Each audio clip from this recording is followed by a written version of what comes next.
So I've wanted a cordless reciprocating saw for a while now. My dad has an old one which I've borrowed and it's pretty useful, but I wanted my own, and with the power of the new brushless tools that Ryobi has, and also combined with the sale that they had, that Home Depot had on batteries and chargers to go with this, figured now was the time to get one. So actually I got this a little while ago, but now it's time to get it opened up and do a review.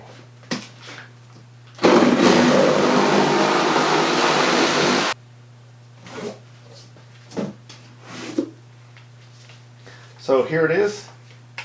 Let's bring the camera in and get a closer look at this. So initial impressions are, that seems like it's a Ryobi tool. Hideous green color. Got a Allen wrench for adjusting the stop here. Got a quick release for the blade, as well as you can switch between orbital and just straight cutting. One nice thing that this saw has is it does have a trigger lock, but it has a switch you push. Now it's unlocked, you can switch it over to be locked. So if you wanted to, say, hook this on your tool belt and carry it up a ladder, you can have it locked, and you don't have to worry about it accidentally trying to go off while you're carrying it up the ladder and trying to cut your leg and whatever. But then you can release it, use it in an awkward angle, because sometimes you have to cut with a Sawzall holding it all weird because, well, there are Sawzalls in there. If it was easy to cut, you probably wouldn't be using one. This is the old Sawzall, brushless Sawzall my dad has. See, the new one is slightly longer, and a little bit heavier. This one, see, my dad did this. He put in a cotter pin to hold the trigger, the lock, over to the side, because this lock is such a pain in the neck. I might actually, when I take this apart, I might just take that piece out for him, because if you're gonna have it pinned over, you might as well not have it. So one feature of this that I don't think is actually going to work out well in the long run is this anti-vibration system. So it means that the handle flexes. Now, while that might be nice, might be easier on your hand, I'm not convinced that this is a long-term thing. I have a feeling that might end up breaking because of it. Just movement over time just seems like a bad idea. With this rubber, it can break down. I don't know where else it's flexing. It seems like the whole bottom of this is flexing.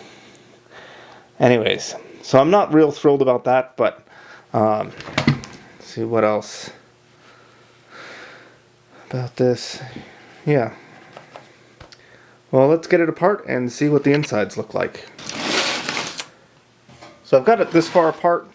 This rubber thing is kind of in the way because there's 4 screws that come in through the end here, but I was not able to get this off. So I got it apart. This just pulls out. There's a little plug here for the light that goes up to the end of the Sawzall. So there's a couple more screws in here, so I'm going to try to get the inside of this out.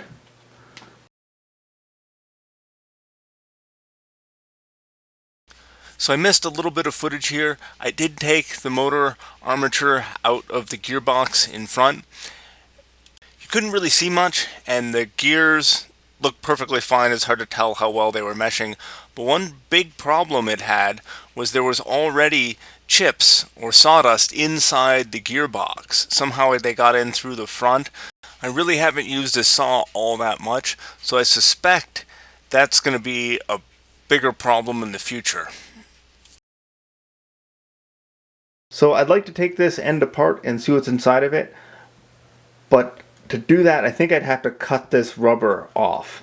And since I bought this tool with my own money and I'm hoping to actually use it, I'm not going to cut it apart for a YouTube video. Maybe sometime in the future, if I get lots of views and lots of subscriptions and I'm actually making money with my YouTube channel, I might consider, actually destructively taking apart tools, but right now I'm not going to waste $100 on a tool, taking it apart, destroying it to see what the insides are. Taking a closer look at the insides here, the trigger switch has a bellows on it. Decent feel, should help some of the dust stay out of it. Oh, did I do that? Here, one of the wires is pinched, and the it's showing the bare copper through the insulation. I don't think that's something that I could have done.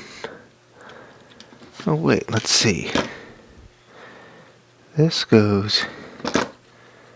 Oh yeah, that's pretty bad actually, because that goes there.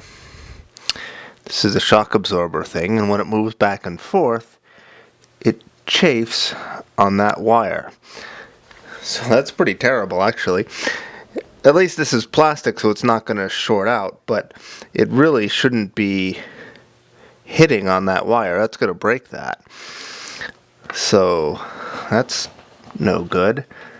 The connections here, let's get you down there. The connections here, they left the wires way too long after they soldered them. Just sort of careless. I'll see if I can get this routed slightly differently so it doesn't get scuffed like that. Looks like there's some extra length here. If I can get that to pull through and down, keep that out of the way.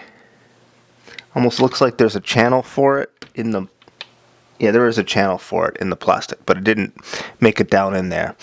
So I'm going to work on getting that fixed. So up here where the wires chafed, down in there, there's a channel that looks like it's where the wire's supposed to ride, but it didn't get pushed down in there. Although it does have to would have to make a sharp turn up to connect up to this board here. So I don't know how that's supposed to be run, but that doesn't look good. Back here, it's a good size heatsink for the controller board. Although there's no air circulation around that.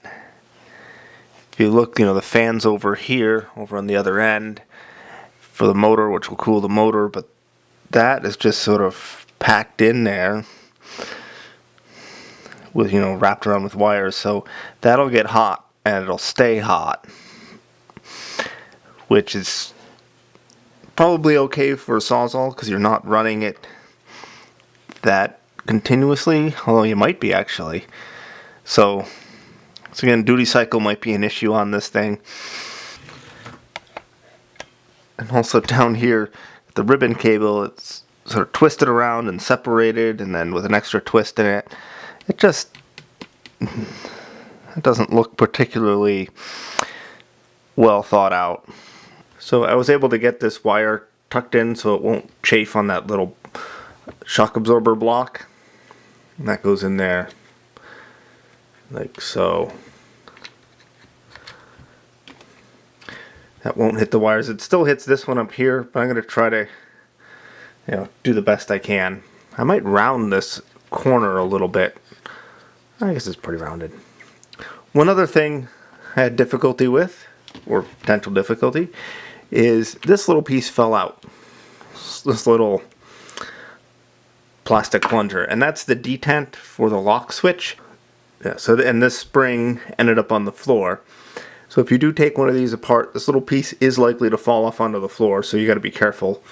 Well, I'm going to get this back together and we'll test out its performance. I'm going to test the power and cutting speed. I have this pruning blade on here, so it's got really aggressive carbide teeth on it. So that should be the most amount of effort to drag through. And I've got a 3.5 by 3.5 inch piece of ash. I'm going to try to cut through that as fast as I can. Then I'm going to use the old brushed Ryobi Sawzall with the same type of battery. And then I'll also get out my corded Sawzall and give it a go also. So here we go.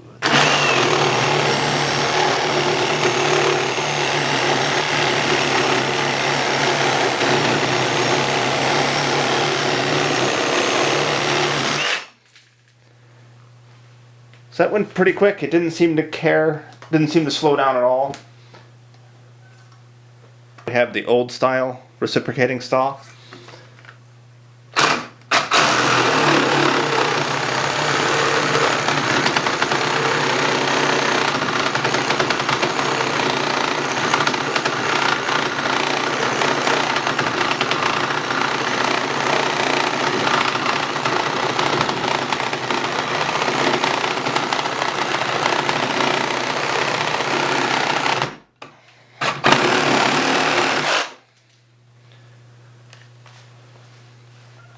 That felt quite a bit slower than the brushless saw, and it stalled a couple of times.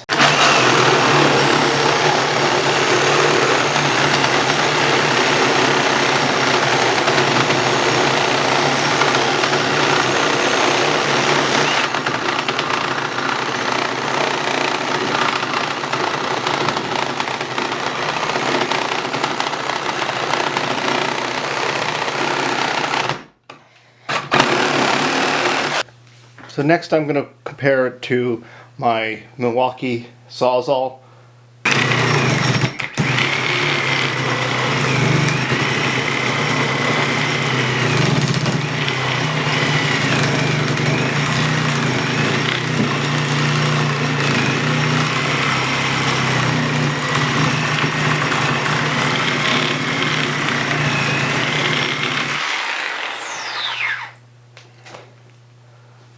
So that definitely had more power than the old Ryobi. Don't know if it had more than the new brushless. I'm going to do another cut with the new brushless.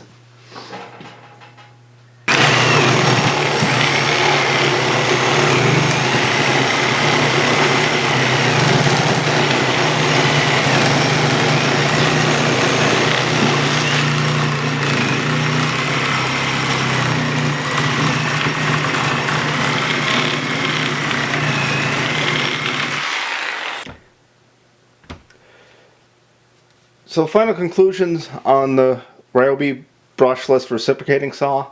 This is model P517. Overall, performance is there. It's definitely powerful, cuts fast. Certainly seems like a good quality tool in that respect. However, the internals don't seem all that great. They're not awful, but that area where the wire in here was already chafed for just a little bit I'd used it.